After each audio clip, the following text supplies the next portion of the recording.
दंतों पर ठेगड़ी राष्ट्रीय श्रमिक शिक्षा एवं बोर्ड विकास एवं कीर्ति वेलफेयर सोसाइटी के माध्यम से 2 दिवसीय महिला जागरूकता प्रशिक्षण का आयोजन किया गया, जिसमें मुख्य रूप से महिलाओं को समूह बनाकर कार्य करने के लिए प्रेरित किया गया एवं शिक्षा का महत्व समझो और समय पर प्रबंध बचत एवं स्वच्छता के प्रति जागरूक रहने के लिए बताया एवं कोरोना महामारी से बचाव के लिए सोशल डिस्टेंसिंग का पालन करना एवं मास्क लगाना अनिवार्य है। कई सुझाव दिए गए। कार्यक्रम में भावना सिंह द्वारा सभी महिलाओं को निःशुल्क मास्क वितरण किए गए। इस मौके पर प्रशिक्षण हरज्ञान सिंह, सुनीति त्रिपाठी, भावना सिंह, सपना एवं अनेक महिलाएं उपस्थित रहीं। मेरा नाम सुनीति त्रिपाठी बुधौलिया है।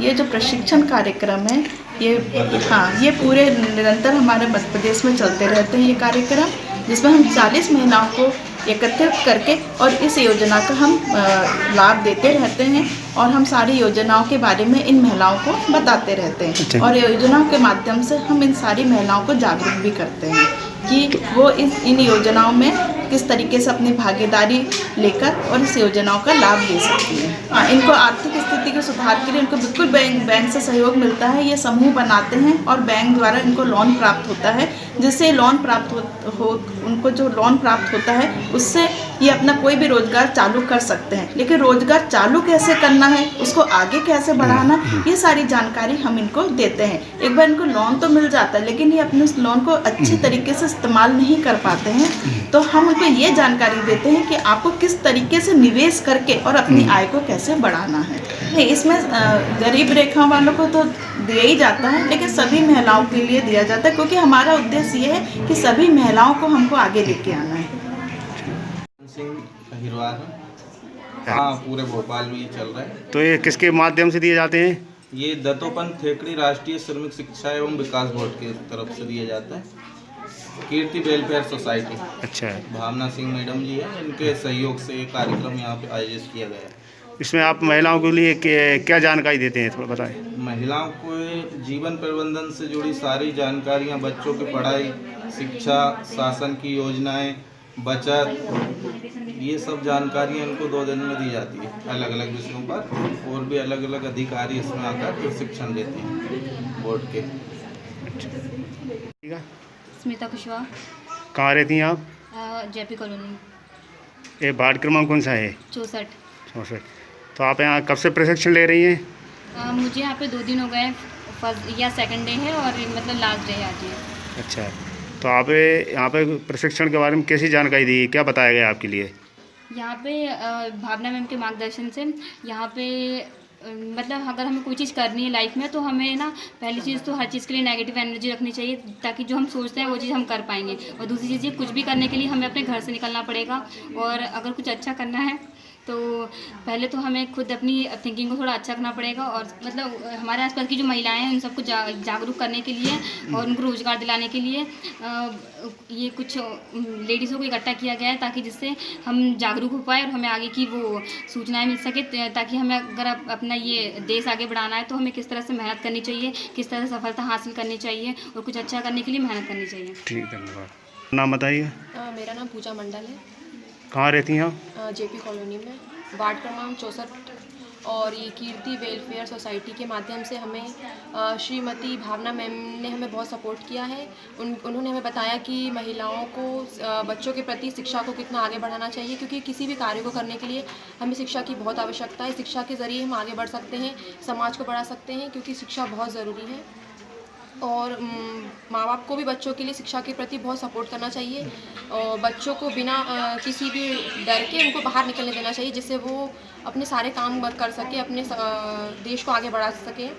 आप कोई भी कार्य को करने के लिए समूह की आवश्यकता होगी। अगर आप समूह से कार्य करेंगे तो आपको उसमें ज़्यादा सफलता मिलेगी, आपको प्रॉफिट होगा, क्योंकि किसी भी कार्य को करने के लिए अकेले जितना सपोर्ट नहीं मिल पाता उतना समूह में मिलता है, तो समूह का होना बहुत ज़रूरी है। मेरा नाम माया सावले है। श्रीमती भावना सिंह दीदी की वजह से ही आज हमें ये दिन मतलब देखने को मिले और हम कल से ये प्रशिक्षण में शामिल हो रहे हैं। और दीदी की सपोर्ट से शिक्षा के बारे में बहुत कुछ सुनने को मिला, वो आगे बढ़ाने की बात की है दीदी ने।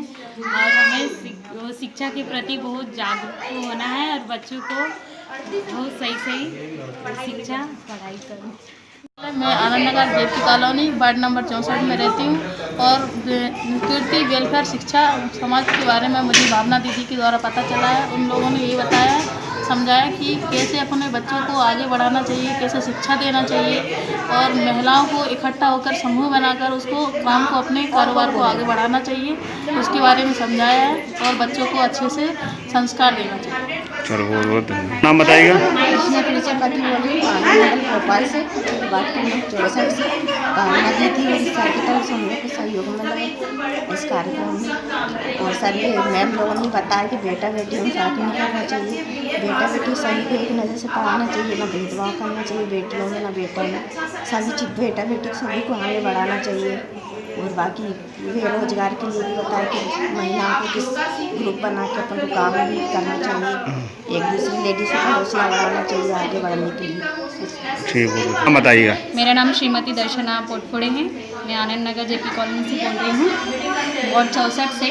हमारे यहाँ कीर्ति वेलफेयर सोसाइटी द्वारा भावना सिंह मैडम के द्वारा यहाँ एक महिलाओं के लिए कार्यक्रम आयोजित किया जा रहा है, जिसमें उन्होंने समूह बनाकर महिलाओं को एकत्रित कर कर कैसे हम किसी भी काम को आगे बढ़ा सकते हैं और महिलाएं स्वयं रोजगार पा सकती हैं। तो आपको 2 दिवसीय प्रशिक्षण दिया गया है जी। तो उसमें महिलाओं के लिए जानकारी दी गई, उससे आप सभी लोग संतुष्ट हैं?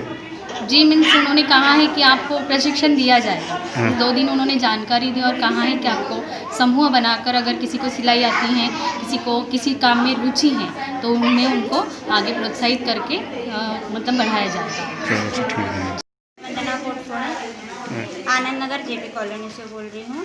यहाँ हमारी कॉलोनी में कीर्ति वेलफेयर सोसाइटी से भावना मैडम का प्रशिक्षण चल रहा है 2 दिनों से, जिसमें महिलाओं को प्रोत्साहन दिया जा रहा है कि उन्हें किस प्रकार से कार्य करना चाहिए, कैसे आगे बढ़ना चाहिए और कैसे हमें समूह में रहकर एकजुट होकर कार्य करना चाहिए। बहुत सी महिलाएं पढ़ी लिखी होती है लेकिन घर में रहकर वो कुछ भी नहीं कर पाती है, तो हमें हमारे घर परिवार को संभालते हुए, बच्चों को संभालते हुए, सभी का ध्यान रखते हुए हमें किस प्रकार से आगे बढ़ना चाहिए। उन्होंने हमारे संस्कार के बारे में बताया, हमें बच्चों को किस प्रकार प्रोत्साहित करना चाहिए उसके बारे में बताया, और जो महिलाएं छोटी छोटी रकम जुटाकर कैसे अपना एक इन्वेस्टमेंट करती है, कैसे पैसे जुटाती है, उन्हें किस प्रकार से निवेश करना चाहिए उसके बारे में बताया। और उन्होंने बताया कि हमें बच्चों को किस प्रकार से संस्कार देने चाहिए जिससे कि बच्चे बड़े होकर कुछ बन सके और अपने माँ बाप का नाम रोशन कर सके। हमें अच्छी पढ़ाई हमने जैसे की है वैसे ही हमें बच्चों को भी सिखाना है, पढ़ाना है और अपना और बच्चों का सभी का आत्ममनोबल बढ़ाना है। हमें स्वाभिमानी बनना है, विश्वासी बनना है और हमें संकल्प लेकर आगे बढ़ना चाहिए। हमें हमेशा मनोबल अपना बनाए रखना है जिससे कि हमारे अंदर सकारात्मक ऊर्जाओं का निर्माण होता रहे और हमारे आसपास का वातावरण भी सकारात्मक बना रहे।